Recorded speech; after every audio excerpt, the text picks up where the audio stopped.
Okay, look, I mean, it's been what ages since we met, huh? I know, it's last year, at least. Last year was the last time. My memory is all blurry, but I can remember meeting you here, the interview we did, Yep. and I remember seeing you at the Tree of Hope Tree of Children's. Hope Children's Charity, yes. You were in that sparkly silver dress. That's the one, yes. But you looked amazing that night. Thank you. You did. Thank you. Did I tell you that? And you wore, and you had that butterfly. Oh yeah. And this, and I remember, and it was like a turquoise. Was it turquoisey? Yeah, and it was a turquoise blue, and I had Matilda, the pink butterfly. Yes. They all had names, all the butterflies. Matilda was them? the pink one. Yeah, I named her. And I don't know. My mum thinks it's crazy. And yeah, it was. I really liked that song you sang. Remember Thank that? you. Everybody's gonna dance tonight. Yeah. I love that one. I was going for a folky feel that time, but I've changed it now. It's now blues sound. Ah. So that's what I'm going for. But it's mixed with a bit of rock, a bit of blues, slight ballad.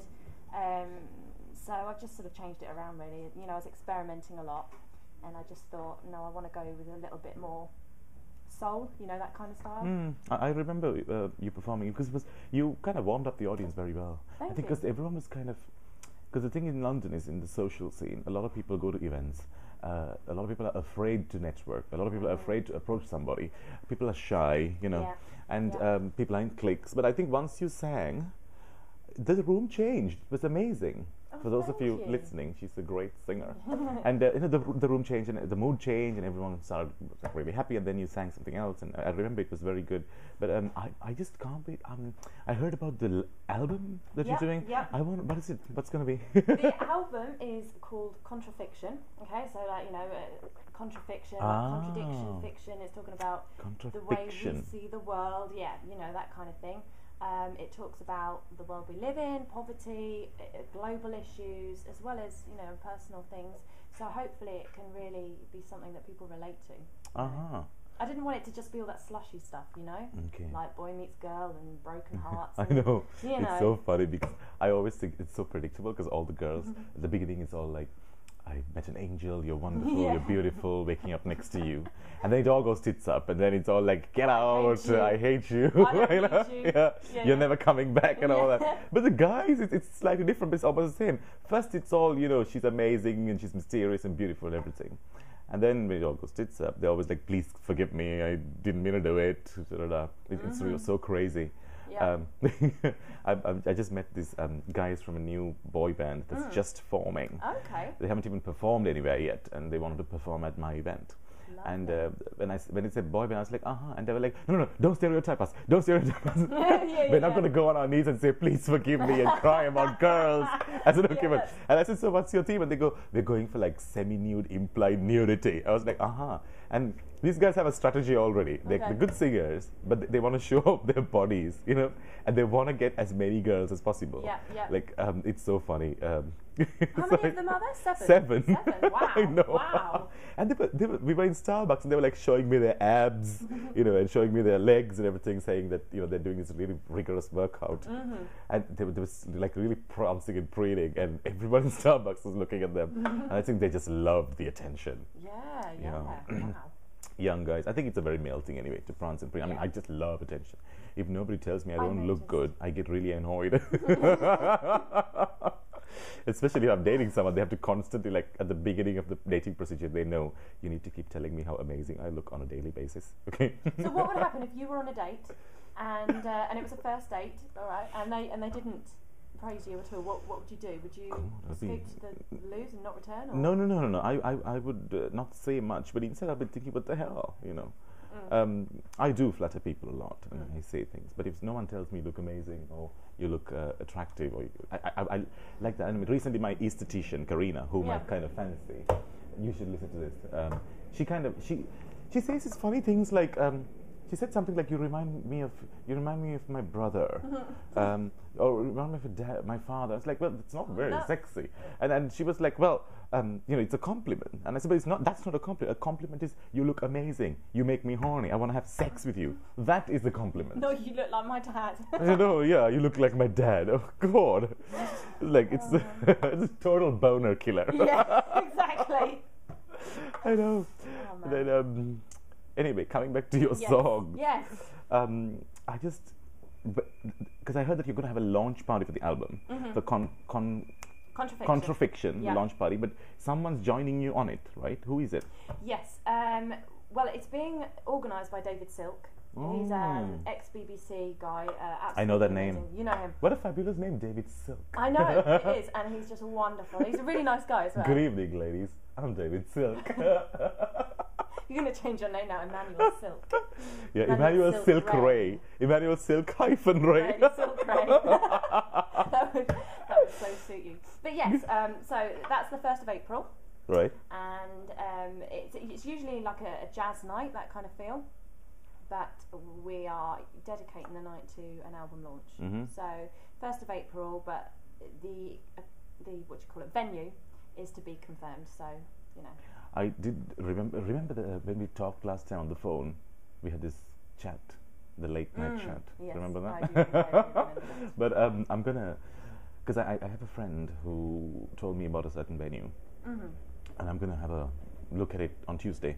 Because my publicist and I are going to the venue. We have to go somewhere else before that, because like everyone's, now that I've started Socialite Evenings again, and I've also co-founded the World Entrepreneurs Forum, all the venues are like emailing us saying, would you like to have a Socialite Evenings here? Wow. We even got calls from like the sports bar, and she's like, what do you think? She said, Emmanuel, what do you think about having an event at my sports bar? And she said, even at my sports bar, loads of gorgeous girls serving drinks. What do you think? I said, yeah, I love the idea. I can't say no, Yeah. And I said, why not have the gorgeous girls, models, advertising lingerie? And she said, we don't think it's going to be working because the management's a little bit, And I was like, okay, let's play this.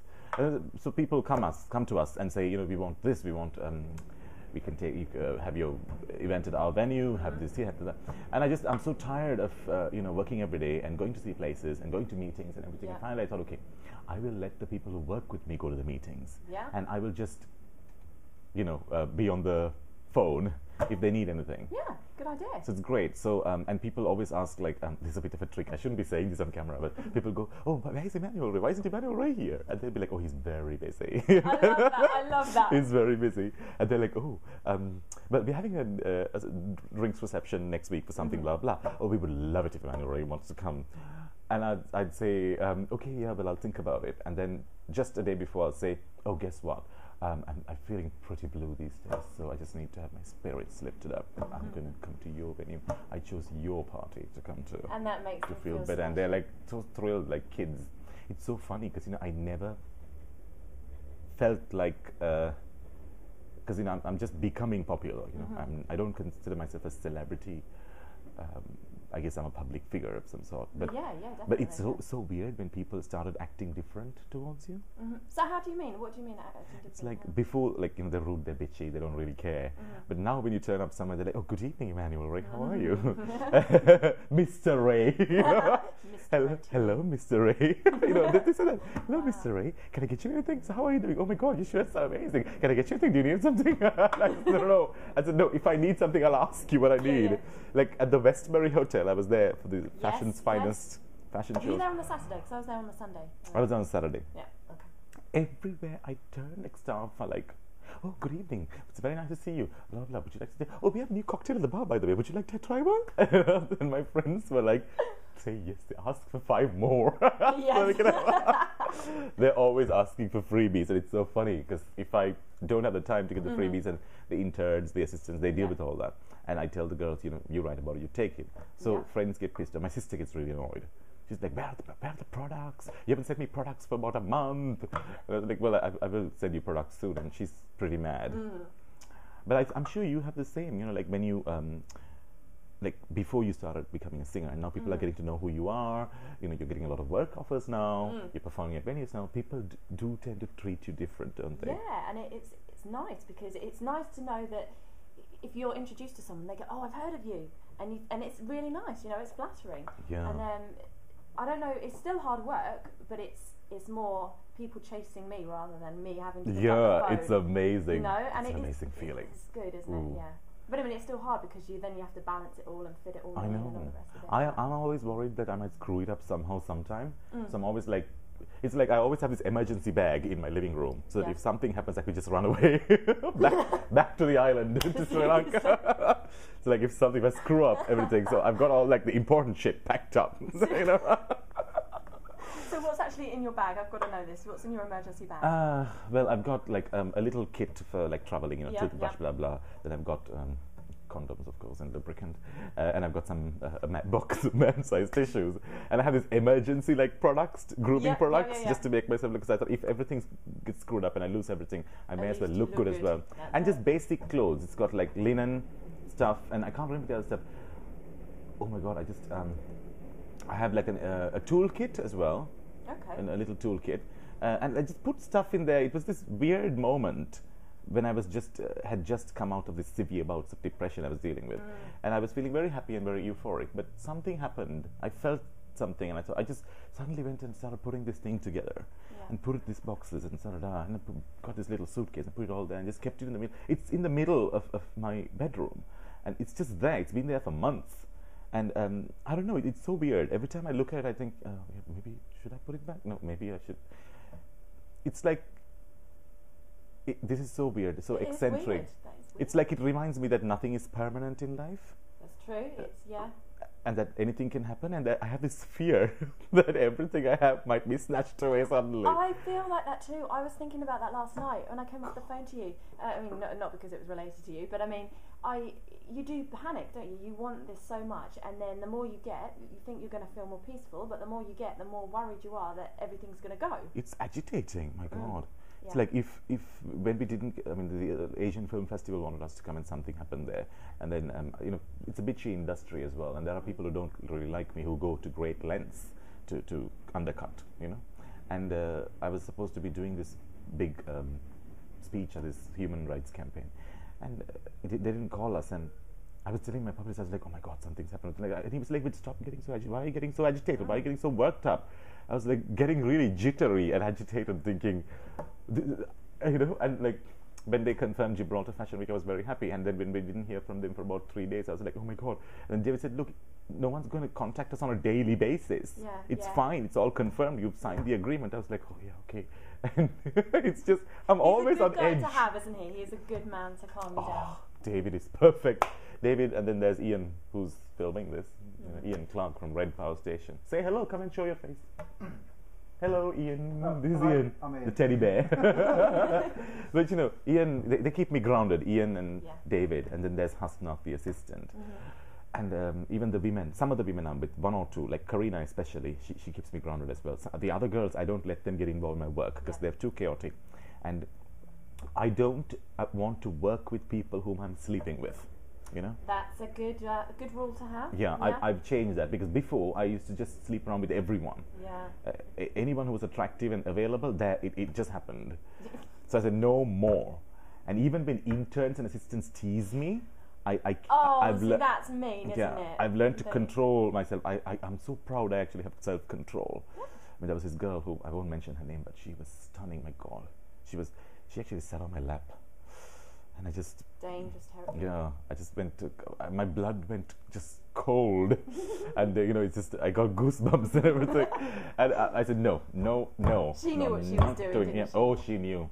They all do that, girls. They come and tease me and titillate me. Especially this season, I'm having a break from women. You know. Okay. I mean, spring, summer. Usually, I date guys mainly.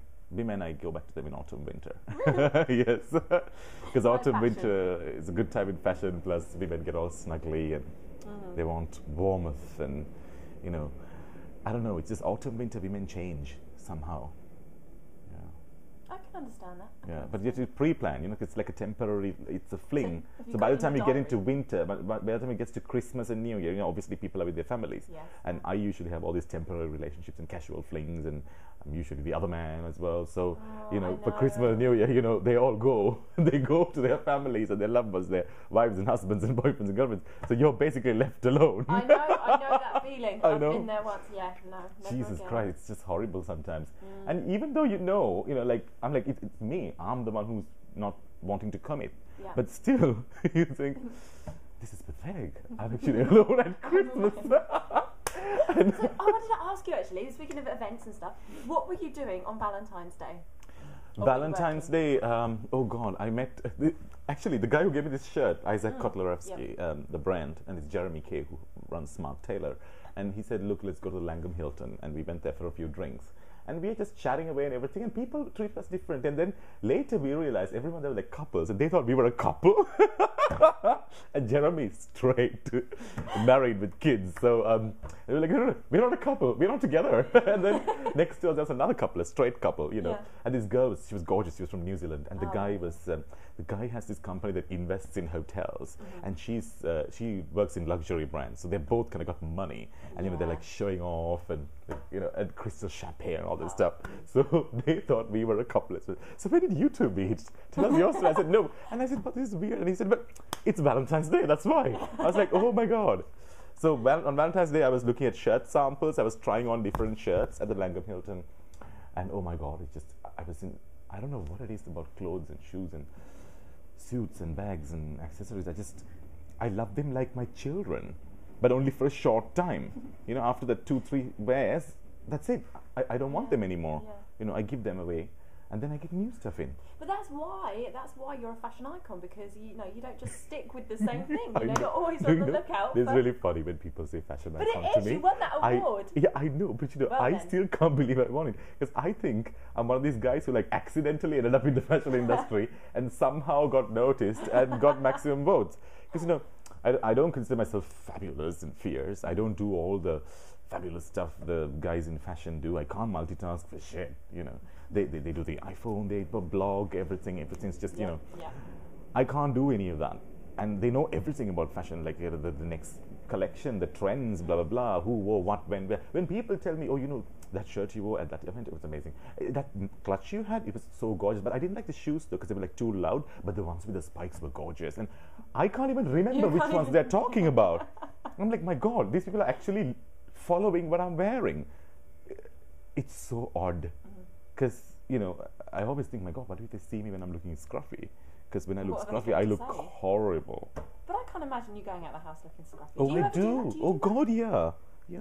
People have asked questions, like in the pharmacy once. I went into the pharmacy, and this lady said to me, you know, you remind me of somebody. And I said, oh, really? And she said, yes, you know that fashion guy who won the award? Who was in the local paper? You look so much like him. I said, yeah, I wish people would stop telling me that. It's just so annoying.